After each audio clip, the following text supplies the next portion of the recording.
if you are married, or if you're going to get married, make sure your spouse understands that as an entrepreneur, it's full time. It's not 40 hours, it's 80 or 100 hours a week. You're going to work weekends, you're going to work nights, you're going to ignore them unless they're working with you. You are going to be occupied for the next several years. For us, it was almost 10 before we started to be able to take vacations. And that it is, to be successful, it's an obsession.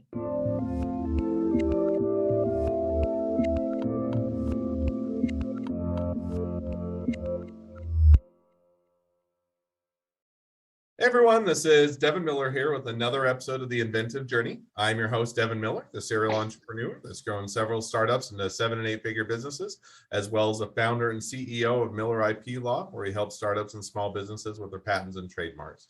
If you ever need help with yours, just go to strategymeeting.com, grab some time with us to chat. We're always here to help. Now, today we've got another great guest on the podcast, Charles Reed. And Charles originally grew up in Iowa, so graduated from high school at 16, and then went and joined the military corps or Marine Corps, and was stationed in Kansas City after the war, and met his wife, got married, founded a business found that businesses, didn't value military experience, at least at the time. So went off to school and got an MBA, and then went and worked for Texas Instruments for about 15 years. Found he was hitting a bit of a glass ceilings, and also didn't love company politics, and don't blame him on that front. I don't think anybody does. So started his own company with his wife, started as a payroll and accounting company. And then they've since then sold off part of the accounting portion of it and focused on payroll, which is a bit where he's at today. So with that much as an introduction, welcome on the podcast, Charles. Devin, thank you for having me. It's a pleasure to be here.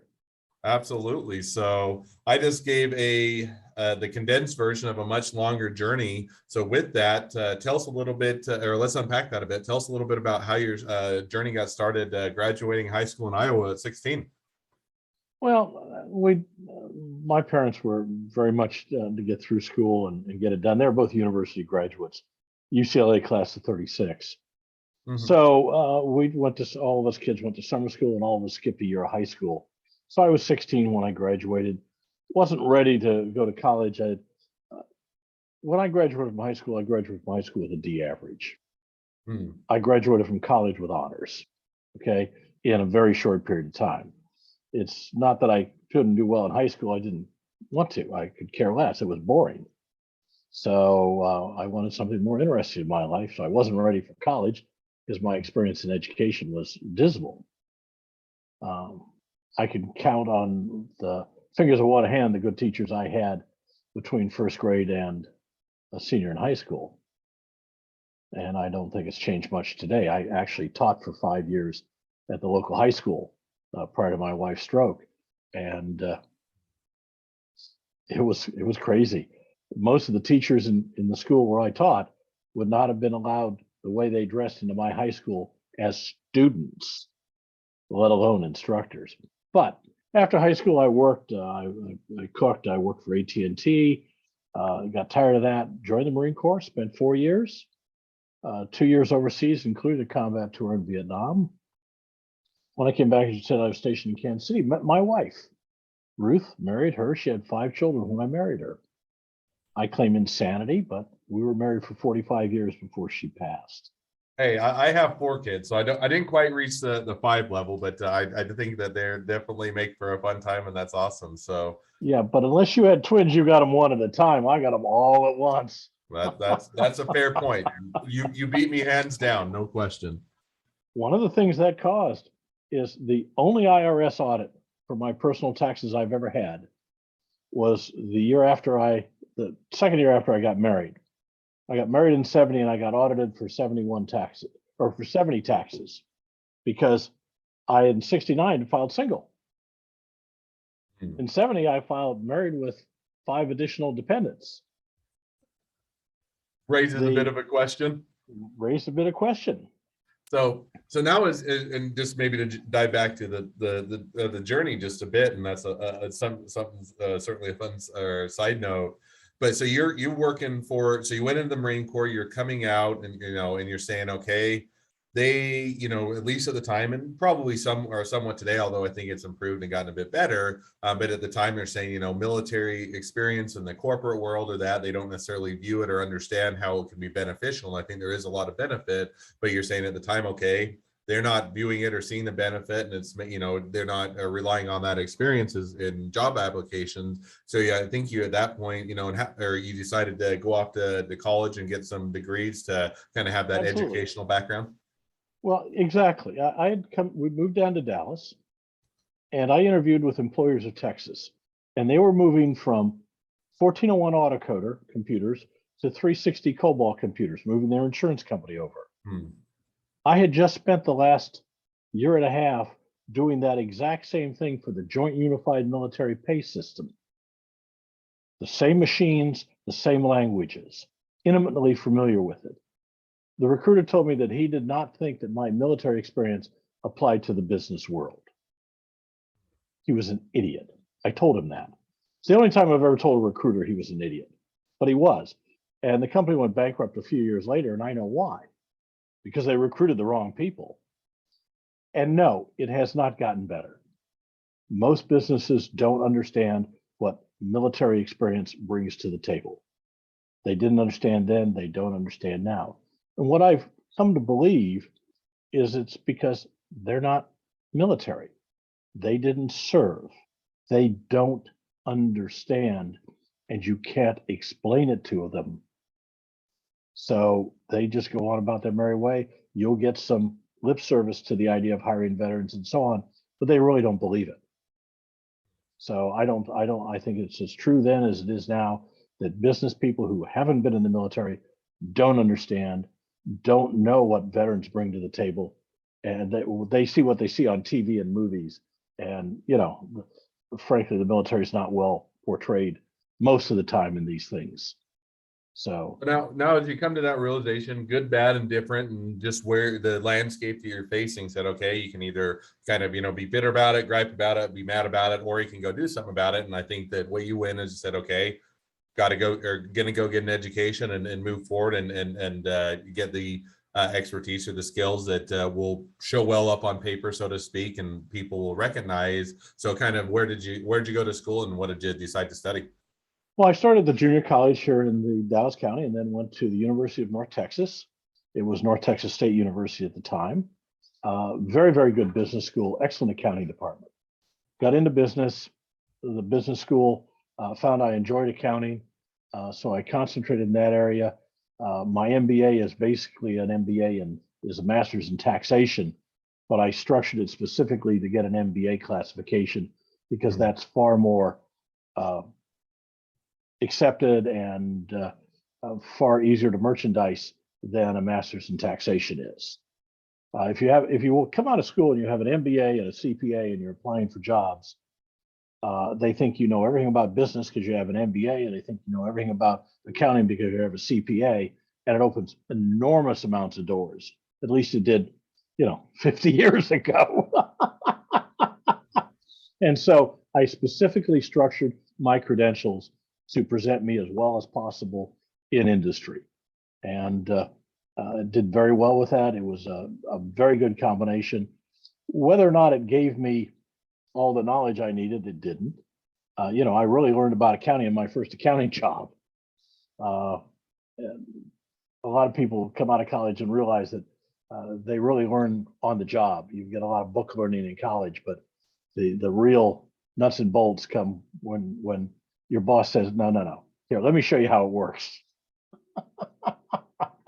It's probably you're more into it for law school, but I'm sure that coming out of law school with all kinds of knowledge, and then the first practicing lawyer you go to work for says, no, this is the way we do it. This is how it gets filed, and this is how you write the brief. So Absolutely. There's certainly, difference. I think there's still a value in education having some of that foundation, but there's certainly when you get into the working world and you're having to put it into practice, there's a lot of things that you learn or that you have to learn that you don't learn in school. So I think there's definitely that disconnect or that gap that you have to work to bridge.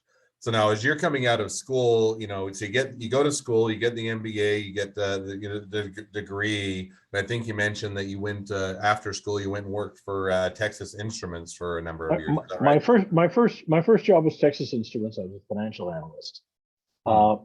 And this again tells you some disconnects in business.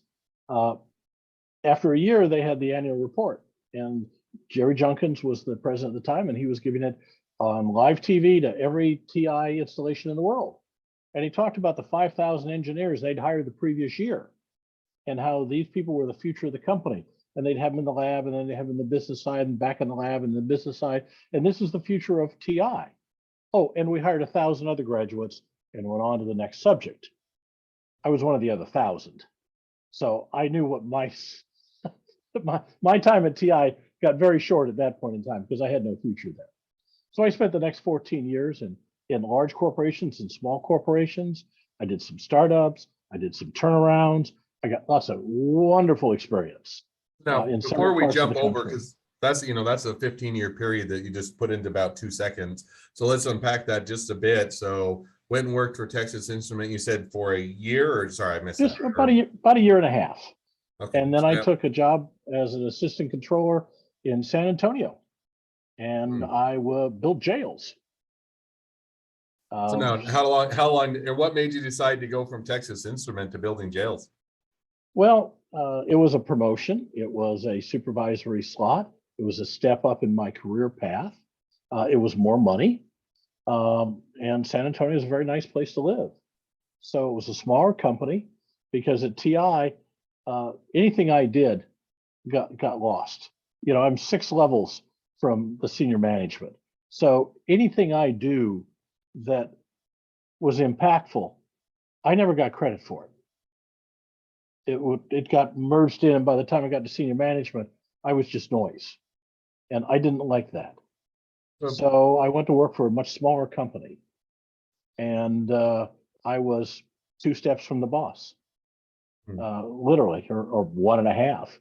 My boss was the son of the current president, who was the grandson of the founder. Okay, my boss was the great grandson of the founder. So I was as close to the family as you can get and not be family. And that was interesting. I found I really don't like family firms, but that's okay too. And so it was a step up for me, and it allowed me to exercise more autonomy, use my skill set to the betterment of the company. And so, you did that for how long, or how long were you building jails for? a couple of years. The company was in trouble. They had way too many family members on staff and way too much in dividends going out to family members after 4 generations, and weren't reinvesting enough. And my boss's boss came to me and said, well, we need to do up some financials to get the contract on this job. And the financials need to be massaged. Basically, fraudulent financial statements. So I said, let me think about it. I went back to my office, gathered up all the documents concerning that and anything I wanted to keep, took them home that night, and came in the next morning with my resignation letter. I'm not going to commit fraud for anybody. Nobody has enough money to pay me. Not that they would pay it to me. They don't have enough money for me to commit fraud. If they give it all to me, it's just not worth it to me. Life's. Hey, I built jails. I've been in dozens of them. There's not one I want to spend the night in. Hey, I'm right there with you. I don't want to go to jail. I want to keep myself out of jail and help clients to do the same. So I think that's definitely a great outlook and perspective. So now you say, okay, I'm not going to commit fraud, not going to go and do that. I'm going to pack up my stuff. We'll find something else. And so with that in mind, where did you kind of go to next, or kind of just saying, okay, that's no longer a viable or viable job, or I don't want to do that. So where did you do next? Well, I went to work for a brick maker. Made bricks. It was a U.S. subsidiary of a Canadian company. Spent about a year there, learned a lot, had a lot of fun making bricks, learned a lot about brick making. Then I took a job as controller for another family firm back here in Dallas. Spent 4 years with them. It was a footwear importer. We imported footwear and sold them around the country. Learned a lot because we were doing new and interesting things. Fax machines were just coming in, and we were using those to transmit designs back and forth to Taiwan and China and so on. We did a lot of importing, so I got into foreign currency futures and letters of credit and international flow of funds and goods and ocean transport and fascinating stuff. And then I got recruited away for another job. They came and found me, and it was a substantial increase in pay. Again, it was another family firm. Dean, the boss, promised me that he wasn't going to bring his kids in, even though he had several sons. That the people that work for him were going to take over the company over time. And then he turned 65, and he decided to perpetuate his own immortality by bringing his kids into the firm. So that destroyed it. From there, I moved on to a high-tech firm. Was doing computerized scanning and converting drawings to raster images that were then being able to be modified with computer tools. So you had combination drawings, so you could take existing drawings and then modify them with electronic tools. That company went bankrupt. It was part of a major Fortune 500 company that had been involved in asbestos, and it was an investment in it.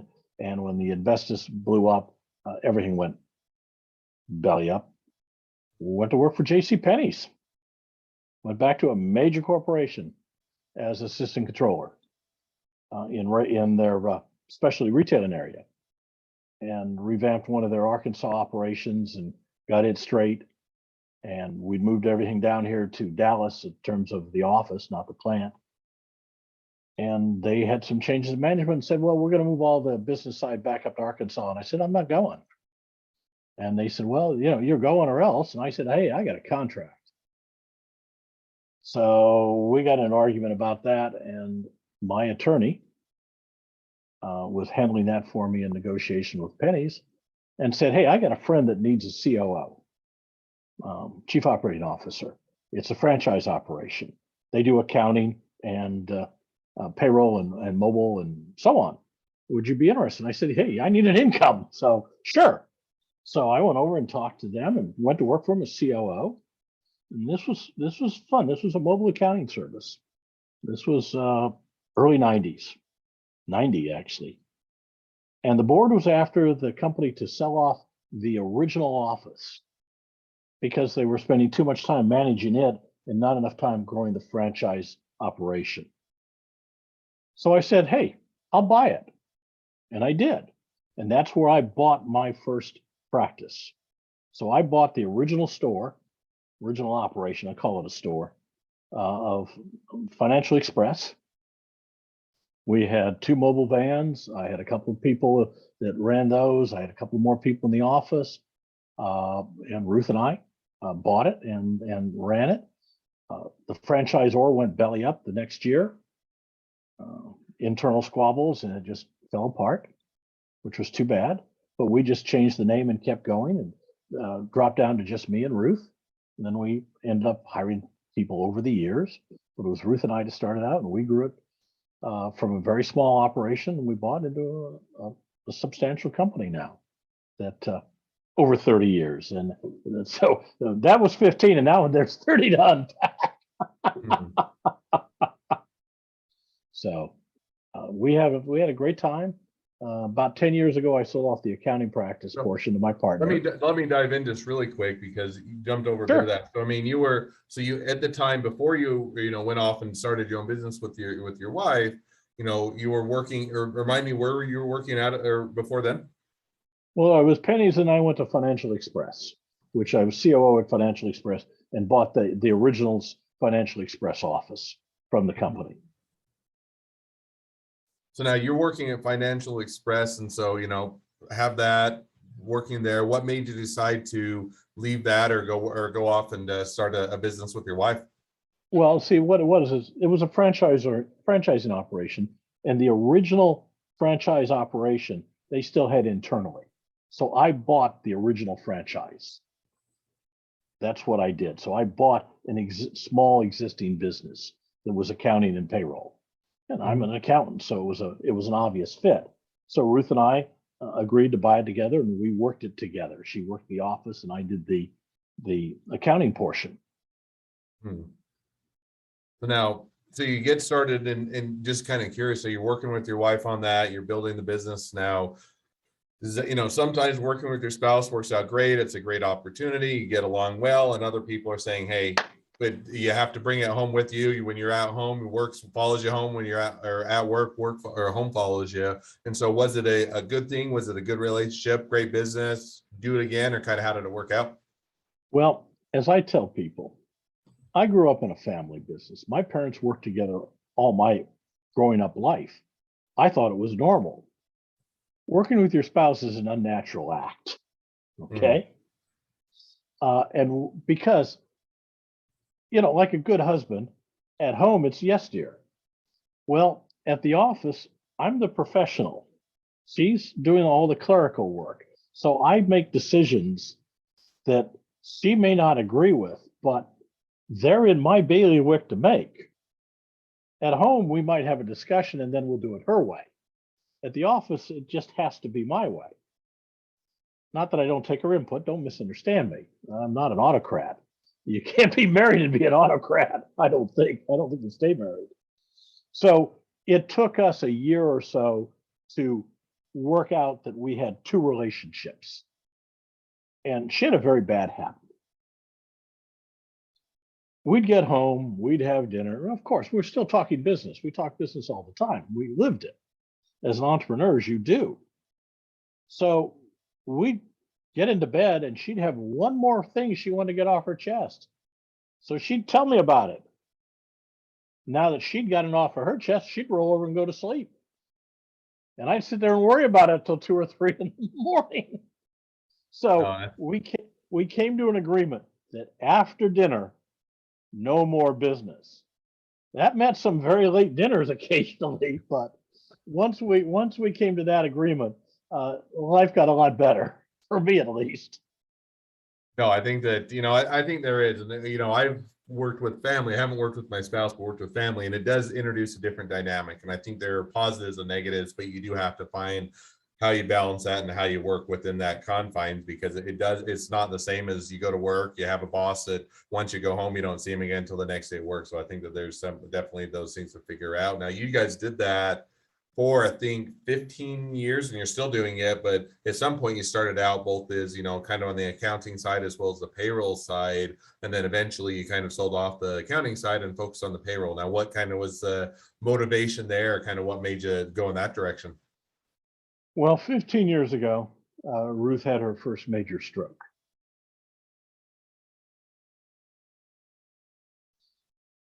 And was disabled for 8 years before she passed. She's been gone 7 years now. So once she pretty much retired from the business and had built the house and was working on other things. But once she had her stroke, I no longer had the appetite for as much work because I was caring for her as well. We had live-in caregivers, but she was most of the focus of my day. So I wanted to cut back. So my partner, who was another CPA, was interested in making more money. And I was interested in cutting back my time. So I made him a deal and sold him the accounting practice portion of the business for a nice sum of money. And it allowed him to have his own business and not be a partner, so he could make all his own decisions, and gave me some cash and gave me a more manageable business with that I could do in the time I had available. So that was the big reason behind it, is to split that up to give me more time with Ruth. Now, after No, and I think that that's definitely a great reason to say, hey, I want to step back a bit. I want to be able to focus on, my spouse and family stuff, and, money's not the only important thing. And No. and I'm sure that provides, much more ability to navigate that and have that flexibility. So now as you step back and you still have the business, you make a good exit for, or for part of the business that was sold off. And how have things gone since? And, it sounds like your spouse passed away, and my condolences, but kind of now as you're dealing with that, as well as kind of focusing on the payroll side, has it been a good decision? Continue to do it, continue to enjoy it, or kind of bring us up to a bit to where you're at today? I'm enjoying my life very much. I miss Ruth. Don't misunderstand me. I would have her back, even disabled, in the heartbeat. But I had to make the choice of whether I was going to. I was 65. Whether I was going to lay down and die, or I was going to continue with this life.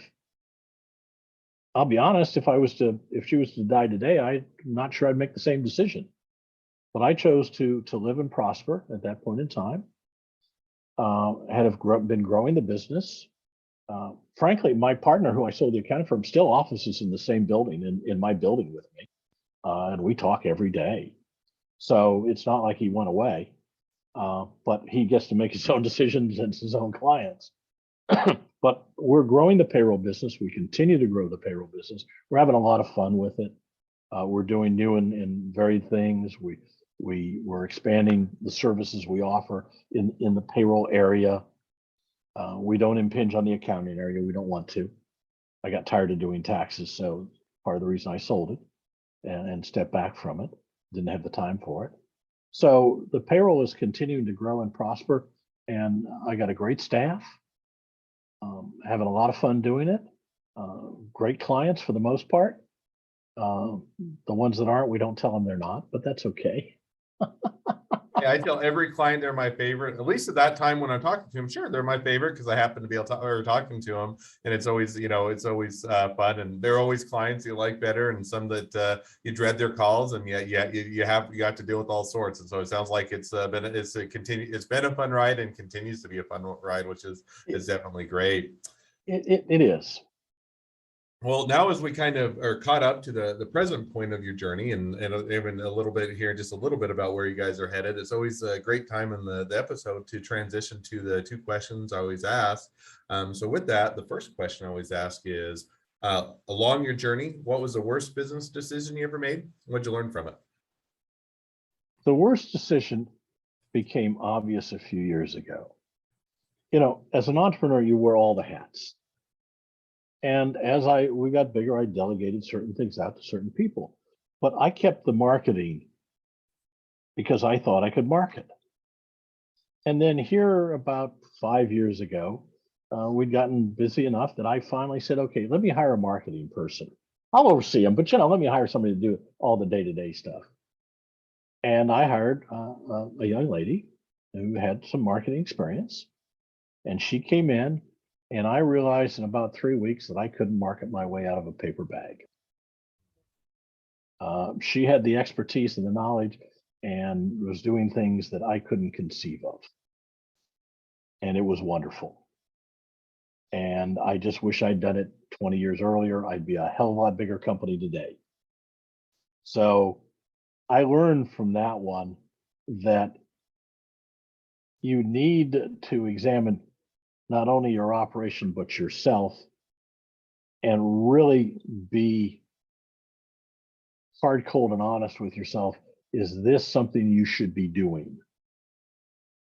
If it is, hey, I deal with the IRS. Man, I'm a whiz at that. I love that. I'm good at it. Okay. I don't know of many people that are as good at handling the IRS and employment tax issues as I am. I'm good at it. I should have realized I wasn't good at marketing. No, I Again, think it's hard because I think that, I think that's a great mistake, easy mistake to learn from or to make, but also a great one to learn from, because I think that a lot of times everybody has their own strengths, and you can't be an expert in everything, and nor should you be, because you can't. If you're trying to be an expert in everything, generally you're never going to become an expert, and you're just going to split your attention. But there are areas where you can drive in a lot of value and drive the business forward and be successful. And there are areas that people are better and have more talents in other areas. And I think finding that balance, and sometimes when you're getting started, you have to do it all, even if you're not perfect at it, because you don't have the resources, you don't have the ability to hire everybody. You have to grow slowly. But I think as you're growing, it is figuring out where the areas that people are better at can offer more, and where should I step back. So I think that's a great lesson or mistake to learn from. it is. Now, second question is if you're now just talking to someone that's getting into a startup or a small business, what would be the one piece of advice you'd give them?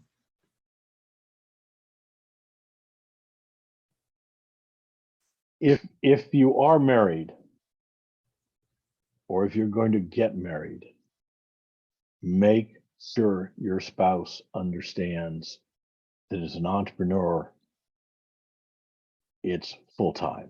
It's not 40 hours, it's 80 or 100 hours a week. You're going to work weekends, you're going to work nights, you're going to ignore them unless they're working with you. You are going to be occupied for the next several years. For us, it was almost 10 before we started to be able to take vacations.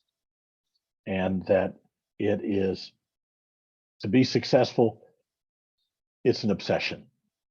There is no such thing. I was on a panel discussion here a couple of years ago, and somebody asked me about work-life balance, and I just cracked up. I started laughing and explained, as a new entrepreneur, there is no such thing as work-life balance. It's work, period, new paragraph, end of letter. It's work all the time, every day, every week, every month, for a number of years. And that's just the way it is if you want to be successful. If you want to work 40 hours a week, don't be an entrepreneur. If you want your 2 weeks of vacation every year and Christmas off, don't be an entrepreneur. Okay? That's what I would tell them. I think there's a lot of truth to that. And I think, first of all, I think, everybody watches the TV show or the movies or reads the book, and they get kind of a misguided perception that, hey, when I become an entrepreneur, money will rain from the sky. I'll work 5 hours a week, and the rest of the time I'm out enjoying life and doing lunches. And maybe when you're at the end of your career and you've already established a business, put in all your dues, and for the last week before you retire, you might get to there.